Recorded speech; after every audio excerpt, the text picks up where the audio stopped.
The Emperor protects. These 3 words are a prayer repeated across millions of worlds by trillions of souls. The people of the Imperium pray to their god Emperor, the master of all mankind and the saviour of humanity, to be their salvation from the grim darkness of their lives. But if they knew the truth, it would break them. For the golden throne that lies at the heart of the Imperium is a tomb. Interred within it is a figure who does not live and cannot die, the corpse emperor, the decaying remains of a golden god now entombed within his cybernetic throne for all eternity. But though his body is broken, his mind persists, and its power drives the Astronomican that drives all interstellar travel in the Imperium. Without its guiding light, the empire of mankind would surely collapse overnight. The Emperor is the architect of the Imperium, but also its prison keeper. In him, mankind sees both its greatest triumph and its deepest tragedy. For he once walked among mortals as a man of flesh and blood, wielding powers beyond comprehension. He raised up the legions of the Space Marines, forged an empire in fire and steel, and waged a crusade to claim the stars themselves. But his dream was not without cost. Half his sons rose in rebellion, and the galaxy was drowned in blood. And now, 10,000 years later, he endures as a god in all but body, worshipped by those who will never know the truth of what he was or what he sought to achieve. To speak of the Emperor is to speak of paradox. A saviour and a tyrant, a visionary and a despot, a man who sought to free humanity, yet bound it in chains that may never be broken.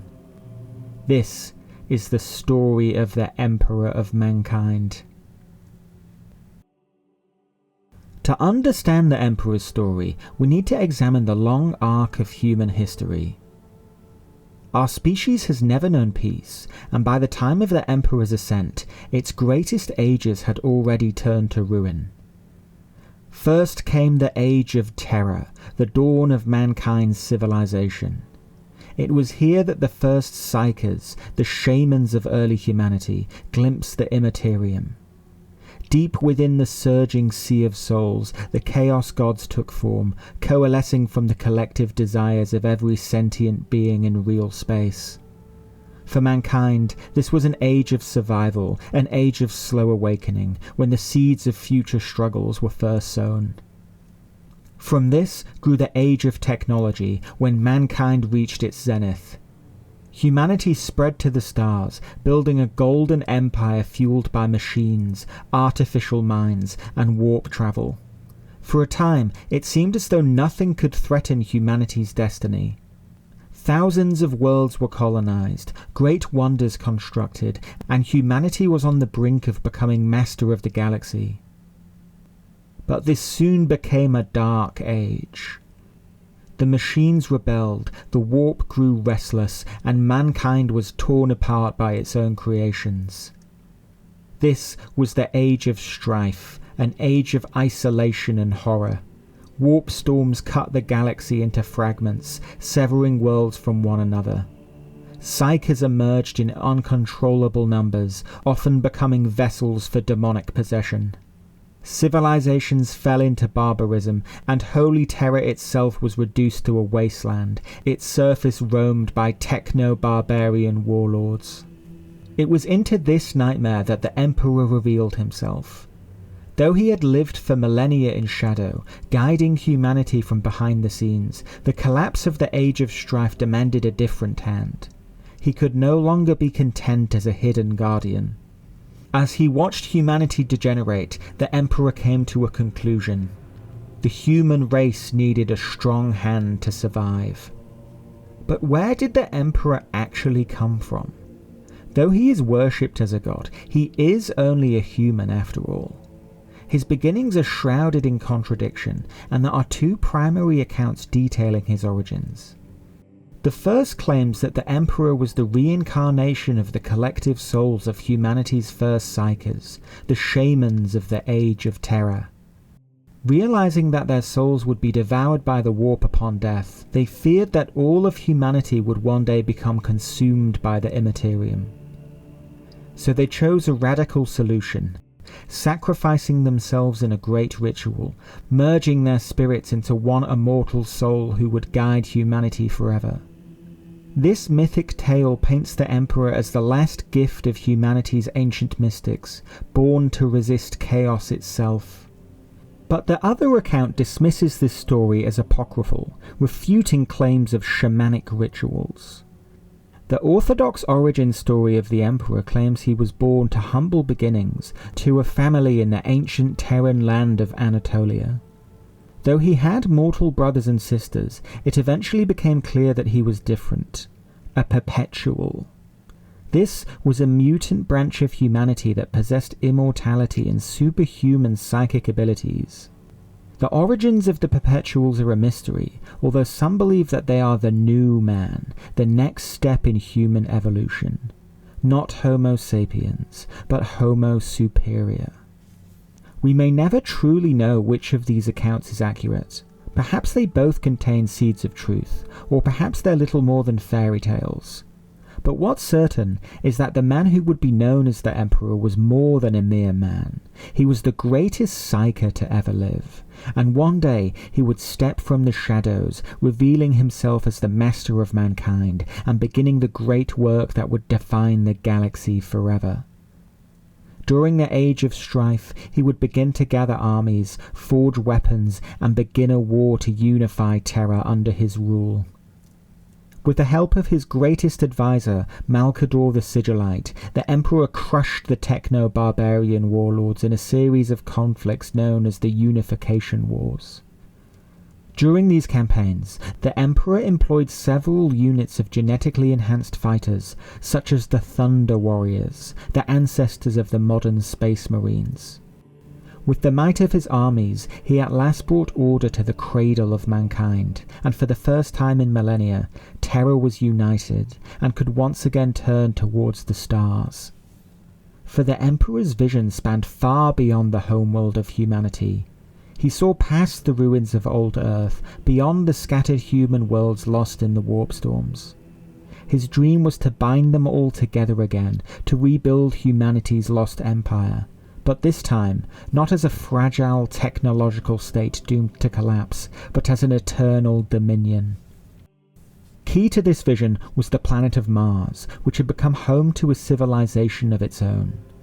The humans of Mars had modified themselves with technology to better survive the harshness of the red planet. But over time, this dedication had become more than scientific. By the time Terra was reunited, they had become the tech priests of the machine god, whispering prayers to the Omnissiah. To prevent a wasteful and costly war, the new Emperor proposed a compromise. Under the Treaty of Mars, the tech priests would join the Imperium and provide it with weapons, ships, and technological expertise. In return, the Mechanicum of Mars and its forge worlds were granted autonomy and an exception to the imperial truth, so they could continue to practice their faith in the machine god. It was this alliance that would underpin the power of the Imperium for millennia to come. But the Emperor understood that the galaxy was a dark place and full of terrors. The Thunder Warriors of the Unification Wars would not be a sufficient force to conquer the stars. The Emperor's vision was vast, too great for even one such as him to achieve alone. If mankind was to reclaim the galaxy, it would need leaders to match his own strength and genius. And so, in secret, he undertook his greatest work of creation. So with his own immortal genetics and the expertise of the Mechanicum, he began the Primarch project. Through means lost to time, the Emperor engineered 20 children, boys born not from mothers, but from design. These were demigods in human form, each destined to lead a legion of their own space marines into the stars. They were to be his generals, his champions, his beloved sons. They were crafted in their father's image, and each embodied some aspect of him. Warriors, scholars, mystics. But the warp does not suffer rivals gladly. The ruinous powers reached out their tendrils, and in an instant the Primarchs were torn from their father's hand. Scattered throughout the galaxy, hurled down upon distant worlds, they were lost. The Emperor mourned them, but pressed on. In their place, he fashioned legions of lesser giants, the Astartes, known as the Space Marines, each legion engineered from the lost gene seed of its Primarch. They would serve until their fathers could be found. Though the Imperium was not yet born, its shadow was already falling across the galaxy. Although the Emperor never tipped his hand, he never turned from the truth that he alone could see. Chaos was growing stronger, feeding on every cruelty, every betrayal, every human failing. The Emperor's task, from the moment of his birth, was to prepare mankind for the long war to come. So it was that the Great Crusade began. Fleet upon fleet spilled out into the void, carrying with them the Emperor's armies, the towering legions of Astartes, the regiments of the Imperial army, the Titan legions of the Mechanicum.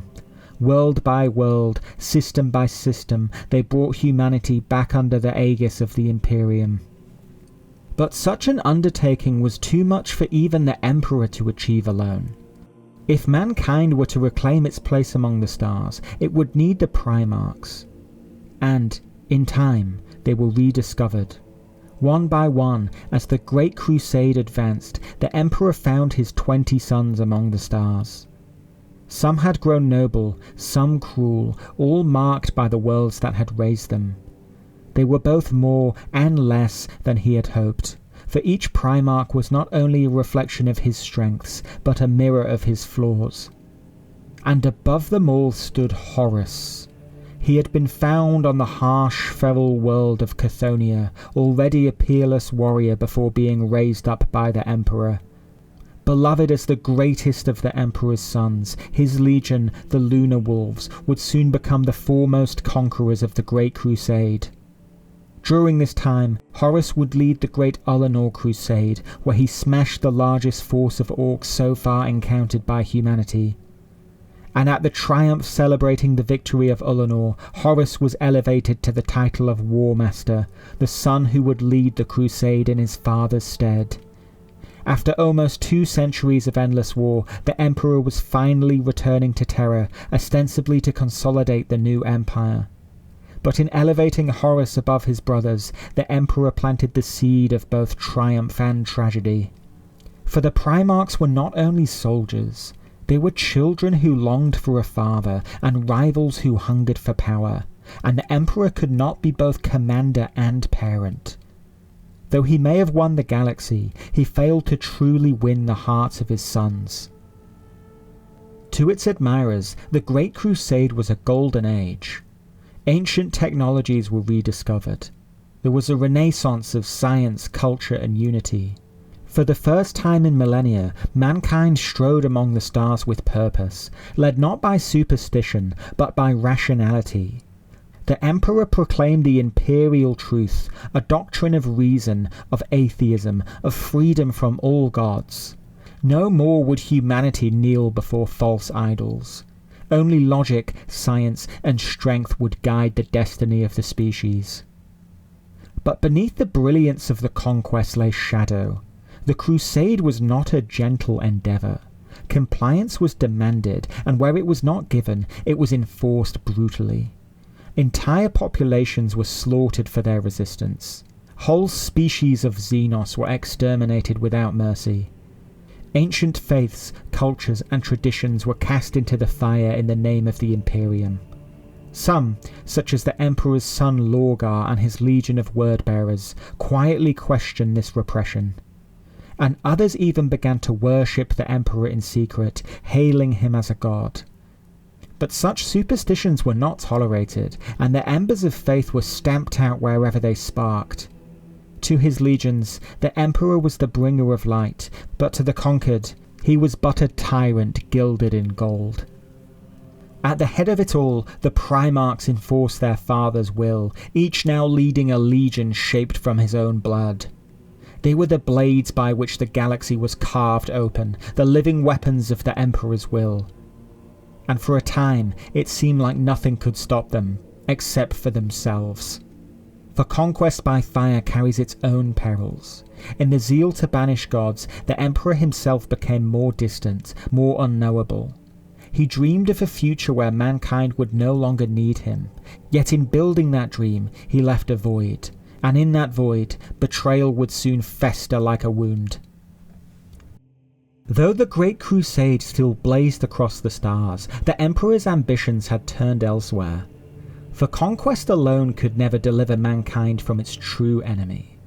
The Imperium might stretch from one edge of the galaxy to the other, but as long as humanity relied upon the warp for interstellar travel, chaos would always gnaw at its foundations.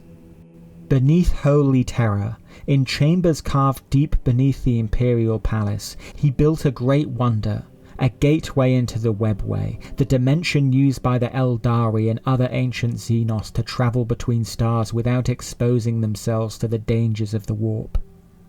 The webway was a wonder of galactic proportions, a vast network of hidden pathways that stretched outside of real space, older than any empire.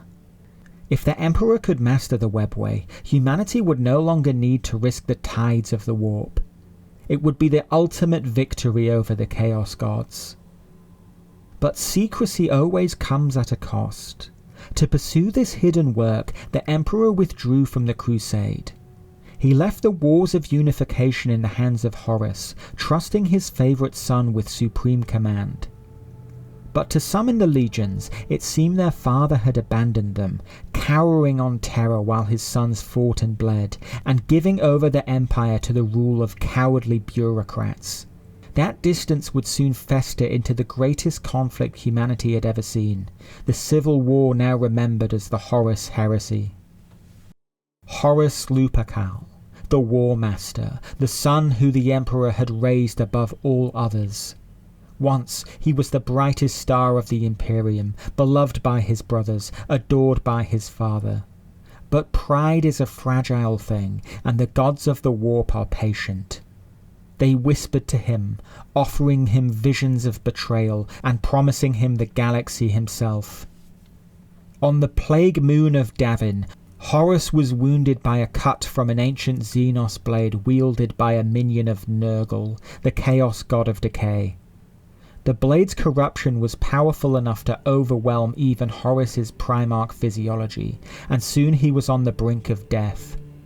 In desperation, his legion took him to the temple of the chaos-worshipping Serpent Lodge in a last-ditch effort to save their leader. As Horus's body struggled to stay alive, his mind was assailed by visions from the warp. Playing on his jealousy and resentment for his father, they convinced him that the Emperor had abandoned his children and was planning to discard them altogether so he could declare himself a god. The Chaos Gods offered to heal Horus and grant him great power on one condition: he must overthrow and kill his father. When he rose again, he was changed. The son who had once been the Emperor's champion became his most bitter enemy. This was the culmination of millennia of scheming by the ruinous powers and their servants. When Horus turned, half the legions turned with him. Horus purged his forces of Imperial loyalists at the Battle of Istvan III, using virus bombs to scour the surface of life, before grinding down the survivors in a grueling siege. As word of Horus's treachery spread, the Emperor's legions were dispatched to the Istvan system to bring him to justice. 3 loyalist legions landed on the planet of Istvan V, the Iron Hands, the Raven Guard, and the Salamanders. They pinned down Horus and his traitor legions, and for a moment it looked as if they would prevail. Then the hammer blow arrived, 4 more reinforcing legions, the Alpha Legion, the Night Lords, the Iron Warriors, and the Word Bearers. But the Loyalists were betrayed, for these new legions had secretly pledged their loyalty to Horus. Caught between 7 traitor legions, the Loyalists were crushed, their Primarchs either dead, wounded, or missing. This defeat soon became known as the Drop Site Massacre, the greatest disaster in Imperial military history. The 3 loyalist legions at Isfahan became known as the Shattered Legions, and those survivors who escaped had to rebuild almost from scratch. With 3 of the Emperor's legions all but destroyed, Horus would begin his campaign across the stars, with the ultimate goal of taking the throne world of Terra itself. But soon the Empire was struck by another disaster, one that rivaled even the losses of the Drop Site Massacre. The Primarch Magnus, the Crimson King, was a master of sorcery, loyal to his father, yet reckless in his use of psychic powers. Learning of Horus's fall, and desperate to warn his father, Magnus hurled his psychic essence through the warp, breaching the Emperor's wards around the Webway project. The Emperor's great work was undone in an instant. The gates beneath the palace tore open, and demons surged through, spilling into the heart of Terra itself. Only the sacrifice of countless warriors, and the Emperor's own power, managed to seal the breach. But the Emperor's dream of the Webway was lost, and Magnus himself soon fell to the corruption of the ruinous powers. The Horus Heresy was a long, brutal war, with many tales of heroism and tragedy. It would not be possible to do it justice here. But through it all, the Emperor remained isolated. Bound to terror by the ruins of the Webway project, he became ever more distant, a reclusive figure. Across the galaxy, brother raised blade against brother, the stars themselves set alight in civil war. Worlds that had bent the knee in compliance had now drowned in fire as the sons of the Emperor tore them apart. The Imperium began to unravel scarcely after it was built, and soon Horus's traitor legions, bolstered by the powers of chaos, would bring their full force to bear against the Imperium's homeworld. The Siege of Terra, the greatest battle in human history, was about to begin. The fleets of Horus encircled the throne world, their guns bringing great cities to rubble. Soon, the traitor legions were threatening the walls of the imperial palace itself.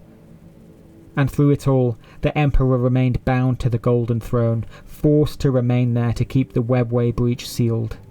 But when the Emperor learned that Horus had lowered the void shields of his flagship, the Vengeful Spirit, he realized that his son was inviting him to settle the conflict, once and for all. And the Emperor rose to the challenge. Malcador the Sigillite, a psyker second in power only to the Emperor, took his lord's place upon the Golden Throne, knowing it would cost him his life. The Emperor led a strike force comprised of his elite Custodes guards, as well as companions of the Blood Angels and Imperial Fists led by Primarchs Sanguinus and Rogel Dawn. As they fought their way through the ship, Sanguinus reached Horus first, but was struck down by the brother he had once loved most. As the Emperor reached the ship's throne room, he found one son dead at the feet of another. But Horus had been changed, his body infused with the powers of the warp. He was no longer the Emperor's son, but the avatar of chaos undivided. Now, father and son, champions of order and chaos, the pair locked in a titanic duel that shook the very fabric of reality. Empowered by chaos, Horus soon gained the upper hand. He sliced open the Emperor's chest, taking one of his eyes and tearing off his right arm. But just as Horus was about to prevail, a single loyalist soldier intervened. His name has been lost to history, but his actions determine the fate of a galaxy.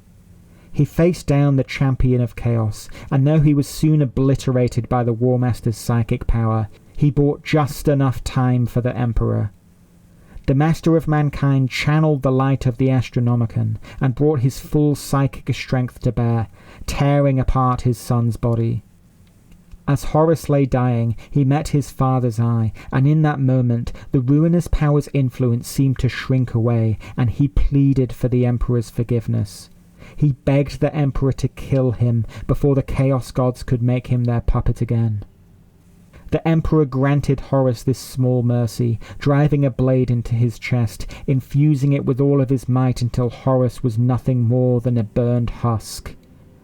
Horus Lupercal, the Emperor's most beloved son, was dead at his father's hand. With Horus gone, the war was over. the remaining Chaos Loyalists were shattered and fled into the great warp storm known as the Eye of Terror. But victory came at an unspeakable cost. The throne world was devastated, and the Emperor's body was shattered beyond repair, his mortal form ruined by the duel with his son. Rogel Dawn found his father broken and on the brink of death, and took him back to Terra. Malcador, the Emperor's most loyal servant, managed to hold out until his master's return, giving up the last of his life force so that the Emperor might live. But it was clear that the Emperor was fatally wounded. A fateful decision had to be made. So the Golden Throne was modified by the adepts of the Mechanicum and turned into a gigantic life support system. It would become the Emperor's salvation, but also his tomb, preserving his shattered form in a nether zone between life and death. Before being sealed in the throne, the Emperor spoke the following words to his surviving sons. "The universe has many horrors yet to throw at us. This is not the end of our struggle. This is just the beginning of our crusade to save humanity. Be faithful, be strong, be vigilant." To our knowledge, these were the last words ever spoken by the Emperor of mankind. His seat of power would now become an eternal prison. Though Horus had been defeated, the dream of the Great Crusade lay in ashes. The surviving traitor legions were gradually scoured from Imperial space, but Horus's lieutenant, Abaddon the Despoiler, took up the mantle of his master. The Chaos Legions gathered their strength from their strongholds in the Eye of Terror, and Abaddon would lead multiple invasions of Imperial space, campaigns that became known as the Black Crusades. In an ironic twist, the people of the Imperium elevated their emperor to godhood. The imperial cult became the state religion of the Imperium, worshipping the emperor as the one and only god of mankind. Anyone who questioned this orthodoxy risked the wrath of the emperor's inquisition. The ideal of the imperial truth, which denied all gods and superstition, became just a footnote in history as the Imperium became an increasingly authoritarian theocracy. With the Emperor unable to communicate, the High Lords of Terror claimed to interpret his divine will and made decisions in his name. And for the next 10,000 years, the Emperor would remain entombed in his golden throne, his sheer psychic power the only thing keeping the light of the Astronomican burning. To speak of the Emperor is to speak of contradictions. Was he a savior or a tyrant? A guardian or a jailer? Perhaps he was all of these things. For those who see him as humanity's deliverer, the case is clear. He revived humanity from its terminal decline. He forged an Imperium strong enough to defy the Xenos, the heretic, and the demon. His psychic presence alone keeps the Imperium alive, his mind burning like a beacon in the storm of the warp. And his vision, the Webway Project, a humanity freed from chaos, might have saved the species from the eternal war that now consumes it. Yet his ambitions ultimately failed. His conquests were ruthless, his methods drenched in blood. He offered not freedom, but domination. Those who resisted were exterminated. Those who believed differently were silenced. But above all, he failed his sons. He raised them to be weapons, then left them feeling deceived and abandoned, treating them as tools rather than people. Perhaps none were treated worse than Lorgar, the first of his sons to fall to chaos. Lorgar believed his father to be a god, and raised the great city of Monarchia in his honor. But the Emperor punished Lorgar for his idolatry, for going against the imperial truth. He humiliated him in the eyes of his brothers, and razed his city to the ground. This betrayal forced Lorgar into the arms of the Chaos Gods, and his fall would become the first domino that would cause the Horus heresy. The Emperor's failures ultimately caused the Imperium to be torn apart by civil war, and then fall into tyranny, birthing a state just as brutal as the enemies it was meant to oppose. In some eyes, he may be the greatest monster humanity has ever produced. But ultimately, the Emperor is a tragic figure, one who sought to save mankind, but damned it in the process. His legacy is not a golden age, but a golden cage, one that will endure as long as he does. For 10,000 years, the Emperor has endured in silence. His body is broken, his voice is silent, yet still his presence burns, sustained by the arcane machinery of the Golden Throne, and the thousands of psykers sacrificed every day to sustain it. But even this prison cannot last forever. Now, in the time of ending, dark whispers have grown louder. The Golden Throne, ancient beyond comprehension, has begun to fail. Its systems decay in ways that even the Mechanicus can no longer repair. Tech priests labour in vain, their knowledge useless, their prayers to the machine god unanswered. Slowly but surely, the throne falters, and with it, the light of the Astronomican is on the brink of blinking out forever. If the Emperor were to finally die, the galaxy would change forever. Some believe it will mean the Imperium's final collapse, the Astronomican extinguished, warp travel impossible, humanity scattered and consumed by darkness. Others believe it will mean salvation, that in death the Emperor's soul will be freed, reborn as a true god to lead humanity in its final war against the arch-enemy. In secret, desperate quests have already begun. Expeditions of the Mechanicus scour the galaxy for forbidden knowledge. The Inquisition has waged shadow wars in alien realms, even striking bargains with the sadistic Drakari. The Custodes themselves, the Emperor's own guardians, have sought solutions in the darkest corners of the galaxy.